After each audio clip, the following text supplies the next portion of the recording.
Welcome to Documented Strange. The story you're about to hear is terrifying, unexplained, and 100% real. It's not folklore. It's not an internet rumor. It's one of the most thoroughly investigated UFO encounters in modern history. And unlike most, this one left behind physical evidence, burns, radiation, and scars that never healed. This is the Falcon Lake incident, and it's going to change the way you think about what's possible. May 20th, 1967, Falcon Lake, Manitoba, Canada.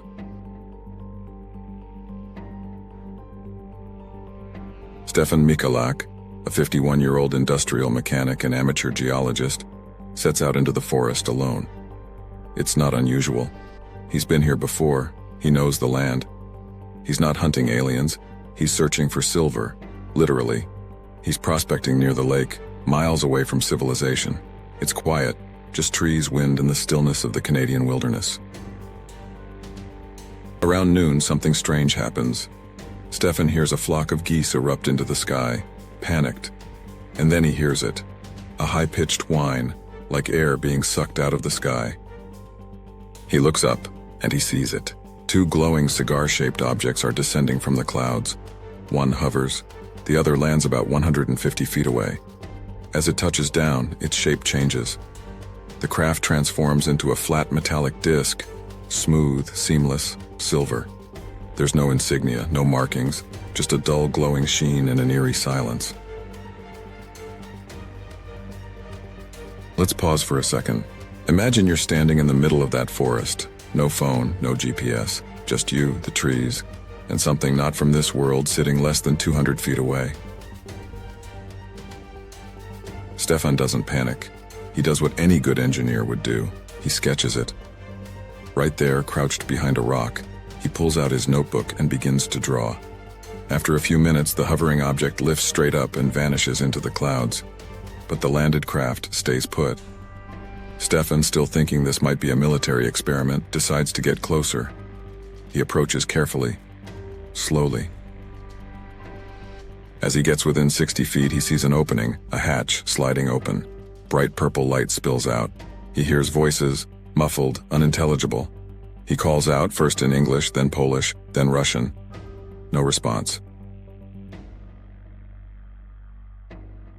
He gets closer. The craft smells like sulfur, burning, acrid. It stings his nose. He peers inside but sees nothing except blinding light. Then he reaches out and places his gloved hand on the outer hull. The glove melts instantly, and Stefan realizes this isn't military. He looks again at the surface. No seams, no welds, just one perfect structure, like it wasn't assembled at all. Then it happens. A panel on the side of the craft bursts open, a grid of holes, and with no warning, a blast of hot gas fires out of the grid straight into his chest. He's thrown backward. His shirt catches fire. He rips it off, screaming in pain. His chest is burned, a perfect grid pattern seared into his skin. He staggers, dizzy, nauseous, and coughing. The craft lifts silently and vanishes into the sky. Stefan stumbles out of the forest, alone, burned, in shock. He makes it back to the motel, then to the hospital. He's violently ill, vomiting, disoriented. His skin turns gray. He loses weight. Hair falls out. Doctors say it's like radiation poisoning, but they can't trace the source. No one can. He tells his story to the Royal Canadian Mounted Police, to the Air Force, to anyone who'll listen, and instead of calling him crazy, they investigate. They go back to the site. The moss is scorched, the soil is radioactive. They find melted metal fragments embedded in the rocks, traces of silver fused with rare earths. Scientists study them. No one can explain how they were created. The Royal Canadian Mounted Police, the Royal Canadian Air Force, and even the US Air Force look into the case. Files are opened, reports are written. Stefan never changes his story. Not once, not in 30 years. He never tried to profit, never changed his account, and he bore the scars, literal scars, for the rest of his life. In 2017, on the 50th anniversary of the encounter, the Canadian government released over 300 pages of official investigation documents. You can read them, right now. This happened, and no one, Not the RCMP, not the Air Force, not any scientist has ever been able to explain it. But let's go deeper. Because for weeks after the encounter, Stefan suffered from intense nausea, disorientation, and loss of appetite. His doctors were baffled. His hair began to fall out, his fingernails yellowed, his skin turned gray. Radiation sickness? Possibly, but where did it come from? Investigators brought in geologists, radiation techs. They expected nothing. What they found instead was a perfect burned circle in the moss, a radiation spike in the soil, and metal fragments, nearly pure silver fused with elements that don't bond together naturally. Some of those fragments are still in archives today. Stefan's son, Michalak, spent years gathering his father's records, journals, and photos.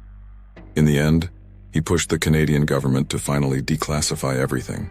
And what was in the files? Everything Stefan said, confirmed. The burns, the location, the symptoms, the metal, the scorched earth, the radiation.